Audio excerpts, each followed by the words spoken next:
তো আল্লাহ রাব্বুল আলামিন আমাদেরকে যে মাস উপহার দিয়েছেন সেটা হলো রমাদানুল মুবারক আমরা পেয়েছি। আল্লাহ বলছেন ফালিয়াসুম, তোমরা সবাই রোজা রাখো।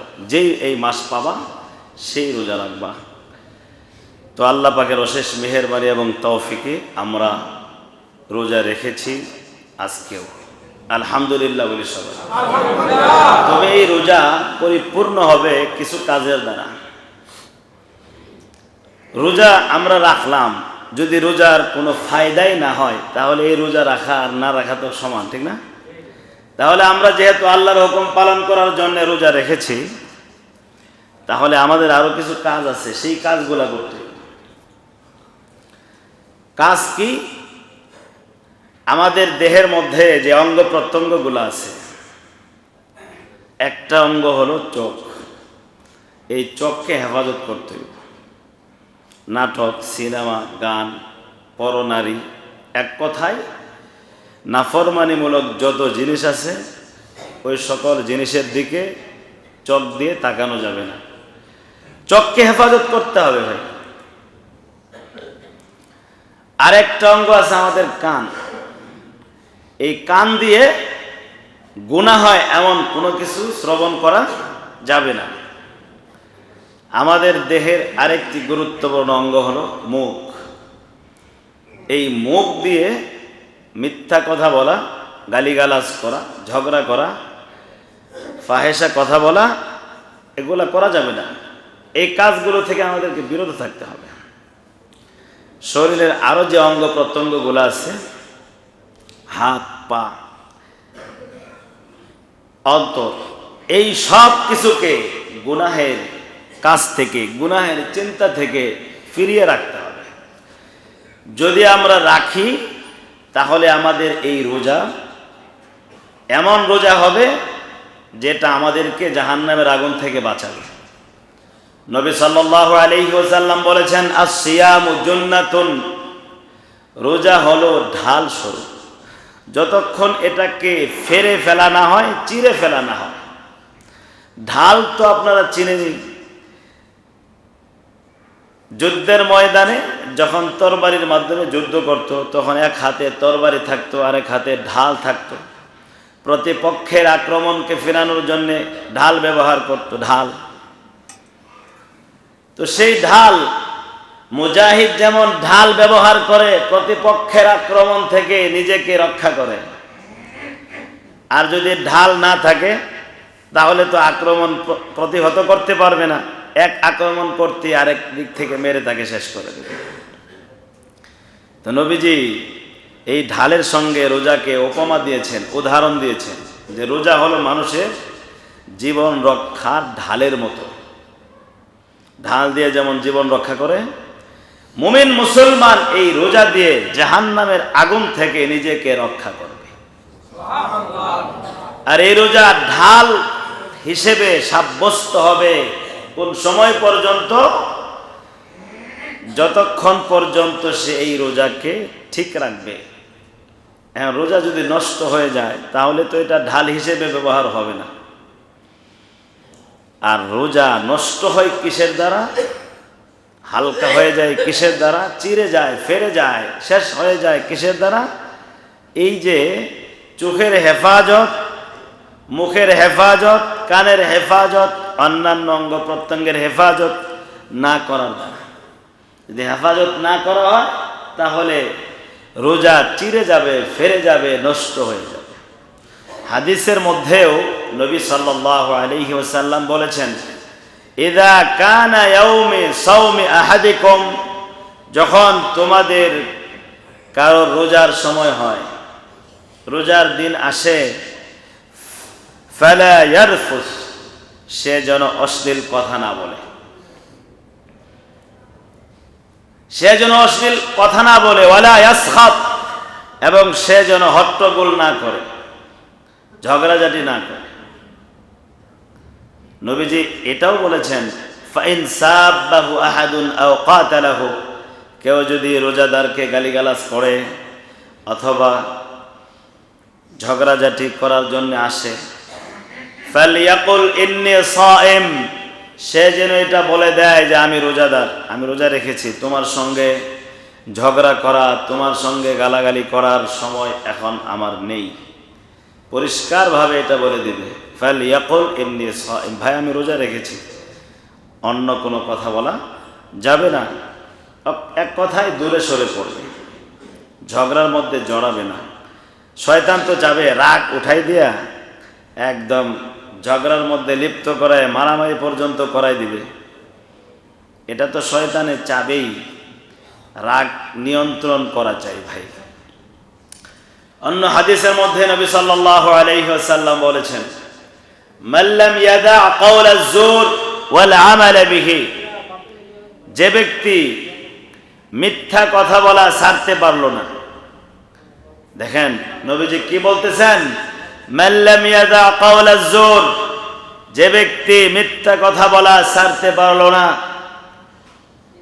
ওয়াল আমাল বিহি, এবং মন্দ কাজ ছাড়তে পারলো না, ফালাইসা লিল্লাহি হাজাতুন আন ইয়াদা তাআমাহু ওয়া শারাবা, ফালাইসা লিল্লাহি হাজা, আল্লাহর কোনোই প্রয়োজন নাই, ফি আন ইয়াদা তাআমাহু ওয়া শারাবাহু, সে যে সারাদিন না খেয়ে আছে, না পান করে আছে, তার না খাওয়া না পান করার মধ্যে আল্লাহর কোনো জরুরত নাই, প্রয়োজন নাই। তাহলে এই হাদিসের মর্মার্থটা যদি আমরা একটু চিন্তা করি, নবী সাল্লাল্লাহু আলাইহি ওয়াসাল্লাম কত শক্তভাবে আমাদেরকে সতর্ক করেছেন। আমরা যদি এরপরেও রোজা রাখা অবস্থায় মিথ্যা বলতেই থাকি, গালাগালি করতেই থাকি, অন্যায় কাজ যদি করতেই থাকি, তাহলে শেষ পরিণামে তো নেকি হবে না। রোজা রাখলাম কষ্ট করে, শেষে যদি কোনো ফলাফল নাই পাই, তাহলে বিষয়টা কেমন হয়ে গেল ভাই। আবার যদি কেউ চিন্তা করে, আরে আমি এগুলো ছাড়তেও পারতাম না, রোজাও রাখতাম না, তাহলে তো আপনি পুরোটাই শেষ করলেন। রোজার সম্মানে, রমাদানুল মুবারকের সম্মানে আপনাকে আমাকে এগুলো ছাড়তেই হবে ভাই, এগুলো ছাড়তেই হবে। রোজা রাখতে হবে, অন্যায় ছাড়তে হবে। অন্যায় ছাড়তে পারবো না, রোজা ছেড়ে দেব, এটা কি হলো? এটা কোনো মুমিনের কাজ হইতে পারে? কোনো মুসলমানের কাজ হইতে পারে যে আমি তো অন্যায় ছাড়তে পারবো না, রোজাই রাখবো না? আবার অনেকেই চিন্তা করতে পারেন, কত অন্যায় তো করতেছি, রোজা না রাখলে কি হবে? শয়তানে তো বিভিন্নভাবে যুক্তি দিবে। অনেকেই চিন্তা করতে হবে, আমি তো নামাজও পড়ি না, রোজা একটা না রাখলেই কি? চিন্তার তো শেষ নাই, ধোঁকার তো শেষ নাই।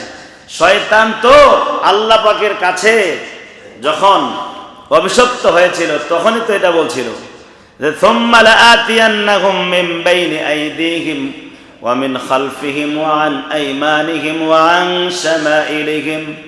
শয়তান তো এটা বলে আসছিল যে আল্লাহ আপনি আমাকে যার কারণে অভিসম্পাত করলেন, অভিশপ্ত করলেন, আমাকে বিতাড়িত করলেন, তার বংশধর যারা পৃথিবীতে আসবে তাদেরকে ধ্বংস করার জন্যে আমি তাদের সামনের দিক থেকে আসব। যদি আমার ধোঁকায় কাজ না হয়, তাহলে আরেকটা রূপ নিয়ে পিছনের দিক থেকে আসব। ওই দিক থেকেও যদি কোনো কাজ না করতে পারি, আরেকটা নতুন রূপ নিয়ে ডান দিক থেকে আসব। ওই দিক থেকেও যদি আমি কোনো কাজ না করতে পারি, আরেকটা নতুন রূপ নিয়ে বাম দিক থেকে আসবে, বিভিন্ন রূপে আসবে, বিভিন্ন রূপ নিয়ে আমাদের সামনে হাজির হবে এই শয়তান। বিভিন্ন সিস্টেমে ধোঁকা দেবে, বিভিন্ন যুক্তি দেখায় ধোঁকা দিবে আল্লাহর হুকুম থেকে দূরে সরানোর জন্য।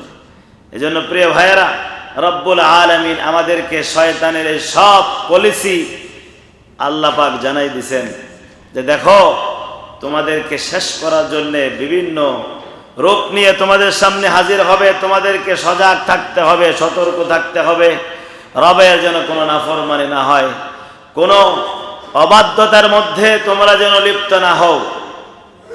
শয়তান তোমাদের প্রকাশ্য শত্রু, সে তোমাদেরকে প্রকাশ্যে শত্রুতা করে ধ্বংস করতে চায়। এজন্য শয়তানের ধোঁকায় পড়া যাবে না। রমজান আজকে দ্বিতীয় দিন চলতেছে, একদিন চলে গেছে, এইভাবে একদিনও থাকবে না, পুরাটাই চলে যাবে।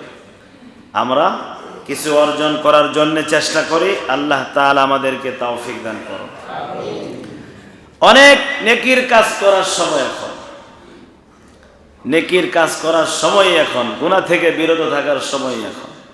আল্লাহ পাক সবাইকে বেশি পরিমাণে নেকির কাজ করার তৌফিক দান করুন, সকল প্রকার গুনাহ থেকে বাঁচার তৌফিক দান করুন। প্রিয় ভাইয়েরা আমার, রমজান মাস দানের পরিমাণটাও বেশি, কোরআন তেলাওয়াতের পরিমাণও বেশি।